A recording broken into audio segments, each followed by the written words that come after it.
I'm Logan Crawford, and right now on Spotlight, we're speaking with Steffen Russak, who is taking readers on a poignant journey in his memoir, Around the World in 12 Years and 12 Square Meters. Through the lens of his travels aboard the Fuchur with his late wife, Marianne, he crafts a heartwarming tale of love, adventure, and inspiration, capturing the essence of a lifetime shared exploring different cultures. We are delighted to have this very talented author join us here today on Spotlight. We thank the team at Authors Tranquility Press for helping us put him in the spotlight today. And we ask viewers like you to support writers like him by subscribing to our channel. Steffen, thanks so much for being our guest today. Thank you very much for this opportunity to My pleasure. talk about them. Why don't we start out by telling the folks at home what Fuchur was when we say you traveled aboard Fuchur? I didn't quite understand the question. Well, that was your RV, right? The name of your RV was Fuchur? And you took quite a trip with your wife in it. Tell us a little bit about your book. Yeah, okay. Well, the book, I had actually no intention of writing a book about this. But when my wife died, I was a bit lost. And I started to write this for my own, just to remember to live again, all those things. And then I thought maybe this thing is interesting for my children, grandchildren too. So I started to write a little bit more concentrated. Yeah. And then the family said, "Okay, this book will interest everybody. I think you should write a real book." And so I did. Wonderful, wonderful. And you took quite a few adventures with your wife, traveling the world. Tell us about your journey. Well, our journey was we always travel very much. I had to travel a lot of business, and whenever possible, I took my wife with me. And so we had known a lot of the world, China, India, Japan, and the US, and everything. We were living in Switzerland in those days. And when I retired, then we saw an opportunity to travel around the world, and had this car built, custom made for us. And we decided to concentrate on the parts of the world we didn't know yet very well. And so we started from Switzerland to the eastern of Europe that we didn't know very well at that time. And we had the idea of traveling with the car through Iran. At that time, it was still possible, to India and so on. But then the whole started with the 9/11 started, and the US were attacking the terrorists in Afghanistan and so on, and it was very difficult to drive through. And then when we had a chance to go, then a war between India and Pakistan started. We couldn't go over, so we shipped from Greece directly to Australia, and then we visited Australia and New Zealand, and we decided to see Africa, and went to South Africa and visited the whole south of Africa, and then went to Argentina, and from there we did the whole Panamericana until Fairbanks in Alaska. Amazing. Amazing trip. What were some of your favorite places as you traveled abroad with Marianne? This is a question that is asked very often, and we cannot say. I cannot say which. Every country has its good and its bad things, mostly good things, and it's different culture, different history. So we tried not to compare, and not to be judgmental. We try to accept things as they are. We study the history of the countries, to understand why that it became what they were now. But we didn't make any judgment. We tried not to. Yeah. It's amazing that you took such a journey. I'm sure that you're so delighted that you did because it's created so many good memories, right? Very many good memories, yes. Yeah. Yes. When you travel to a different place, that journey is cemented in your mind. If you just stay where you are, it's just another passing day. Yeah, So, exactly. yeah, Exactly. That's exactly that. Yeah. that's the beauty of traveling for sure. Yeah. Yeah. And the beauty of it is also the positive aspects. Mhm. You know, people in general are very, very nice and very hospitable. Mhm.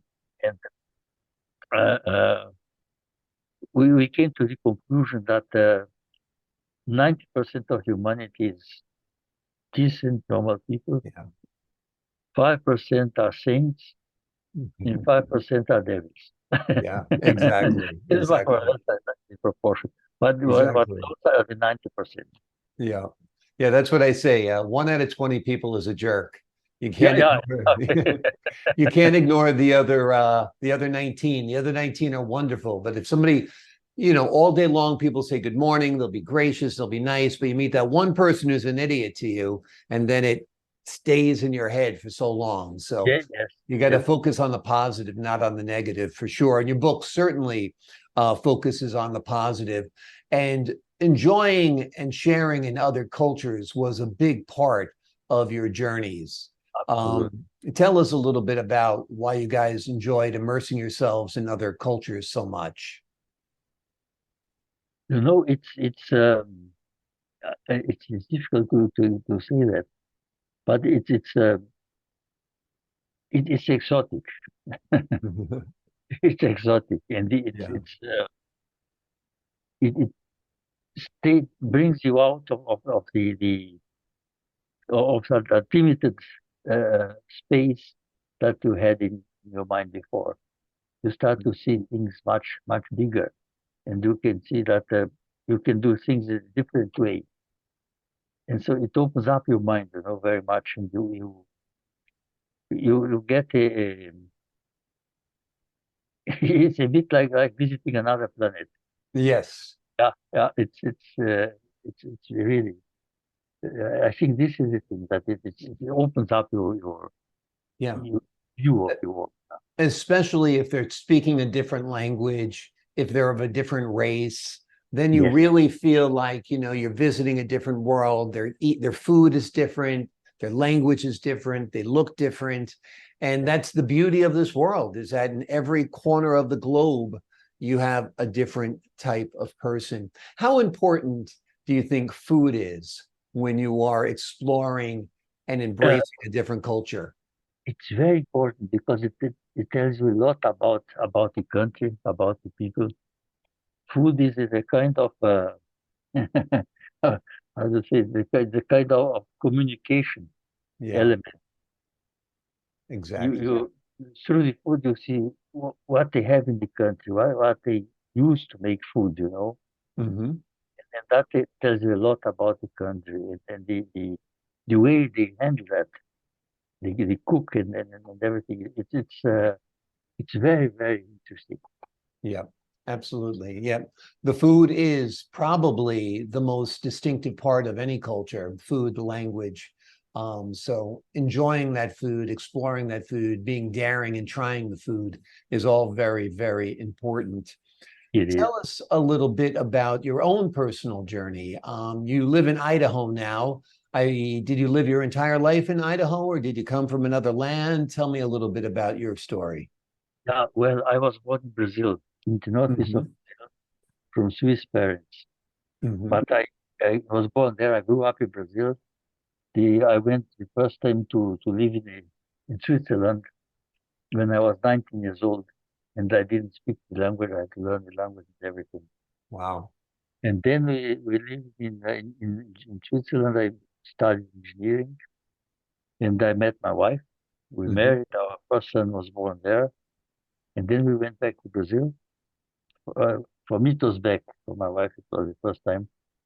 And we lived 12 years in Brazil and finally returned to Switzerland and spent our, our whole active life, let's say, professional life in Switzerland. Hmm. And after my retirement, we started to travel around the world. Yeah. And we moved to the States when we finished the traveling after 12 years on the road. My wife got sick and we couldn't continue that kind of life. So our children had moved to the States very early. Well, my son-in-law is a professor at the university in Boise, and they had become Americans.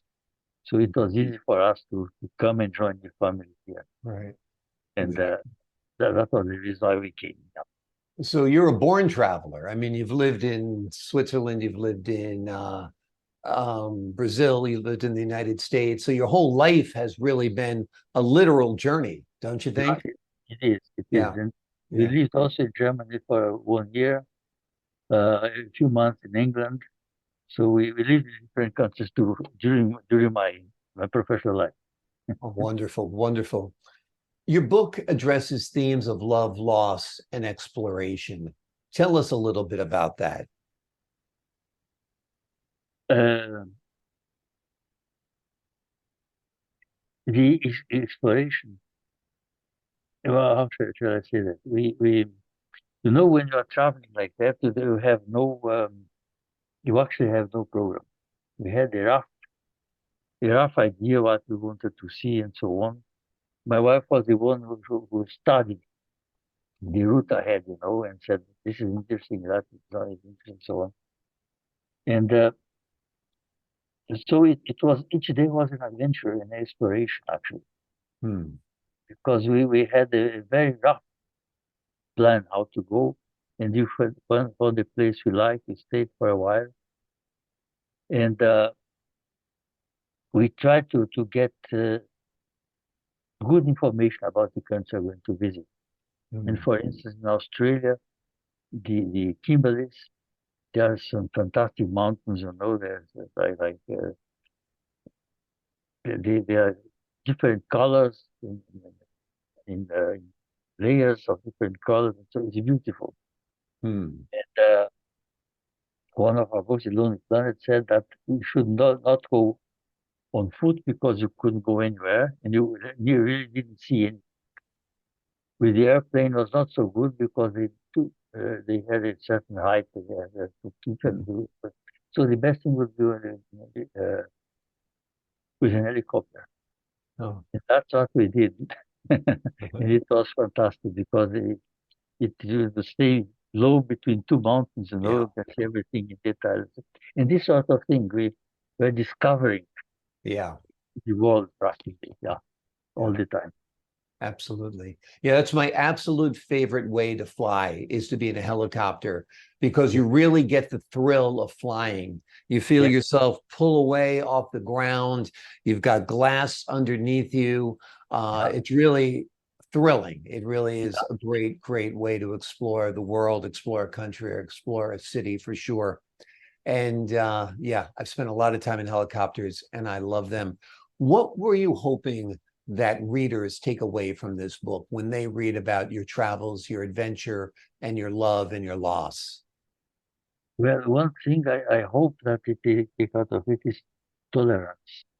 Mm, That they see that other people are different, but they are not bad or no or dangerous or whatever. They are people like we are, but the different culture, the different environment. I think the understanding and tolerance mm, for other people is very important. yeah, And also a little bit of the spirit of adventure yeah, that perhaps yeah, uh, they see how interesting it could be to travel, right. and they will travel, and then they will make same experience that we made. Yeah, absolutely. Absolutely. What advice would you have for people who are thinking about traveling the world extensively like you have? Uh, it's the world is much different now than it was. We're very lucky that we're in a time when everything was very open and the globalization was really going on. But now it's a bit more difficult.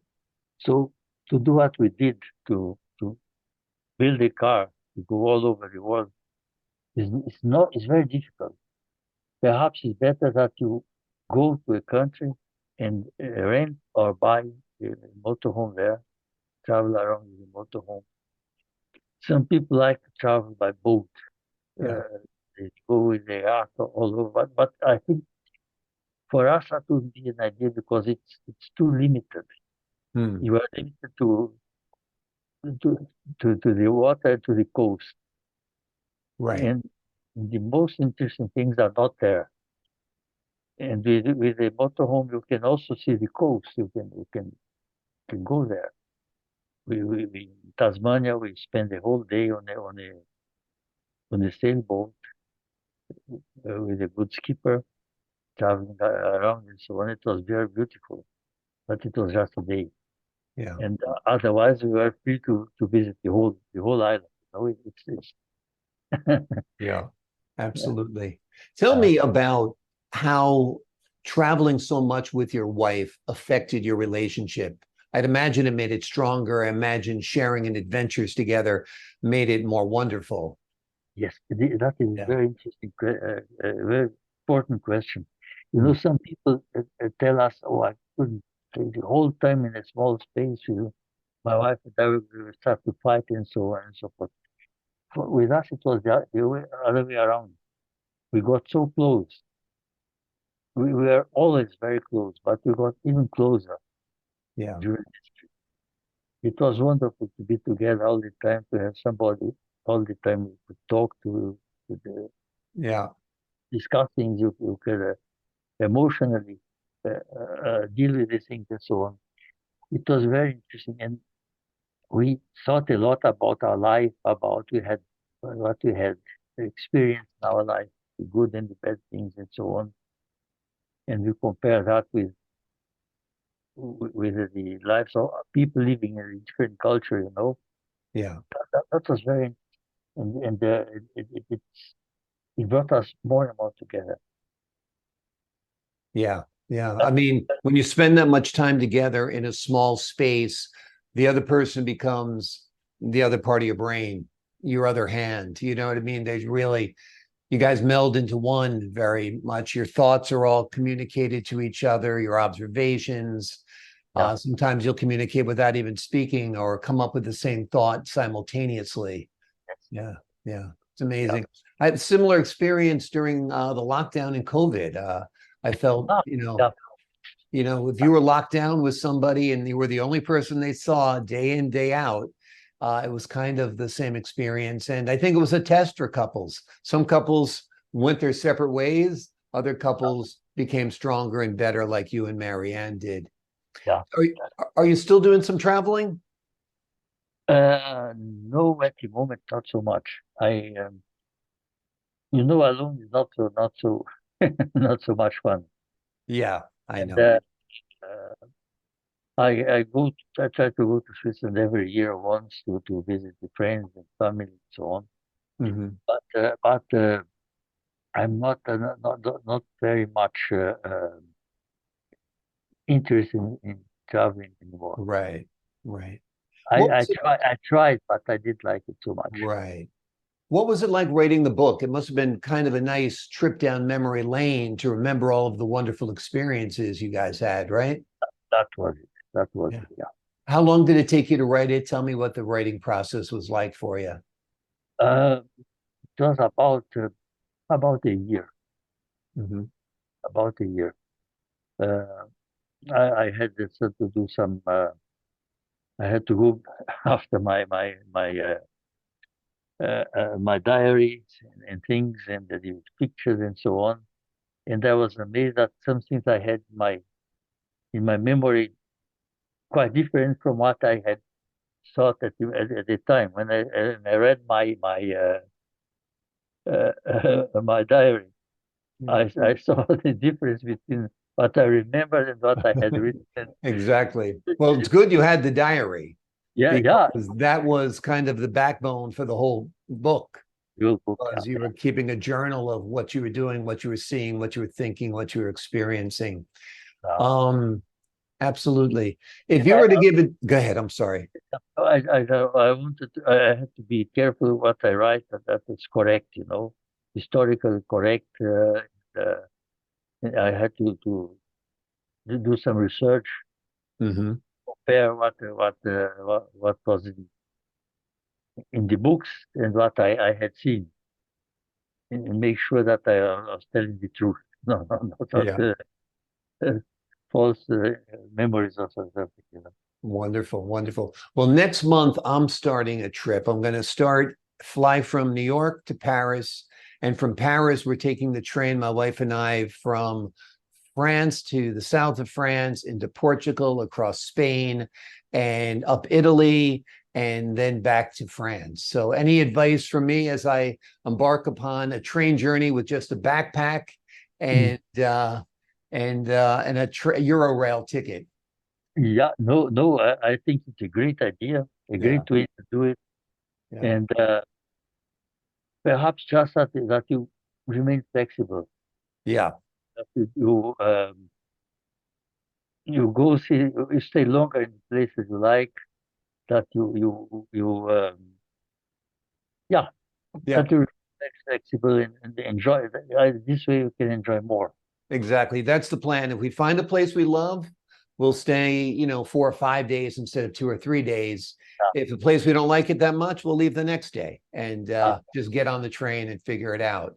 But you've really, go ahead. I'm sorry. And sometimes you meet people on the train or and they give you a tip, that such thing is very nice. And then perhaps you eliminate something that you had planned for to and go to that place that was recommended. And sometimes it's a great thing. Yeah.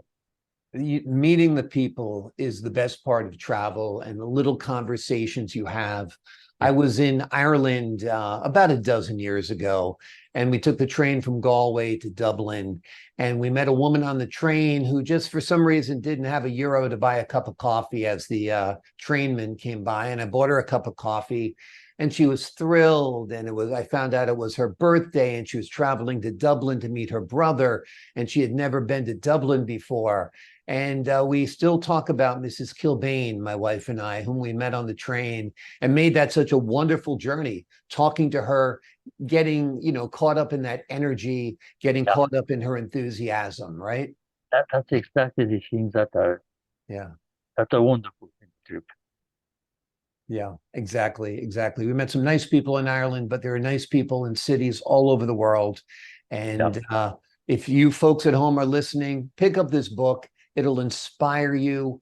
It'll give you an idea of all the creative things that Steffen and Marianne did in their journeys around the globe. The name of the book is Around the World in 12 Years and 12 Square Meters, Memories and Insights by Steffen Russak. It is a wonderful read. They're his memories, but you will be able to relate to so many of the insights and stories that he tells. Steffen, thank you so much for joining us here today on Spotlight. Thank you very much for this opportunity. It was a real nice talk. I enjoyed it very much. I'm glad you did. I enjoyed it as well, and I learned a lot. And to the folks at home, I'm Logan Crawford, thanking you for your time this time. Until next time on Spotlight.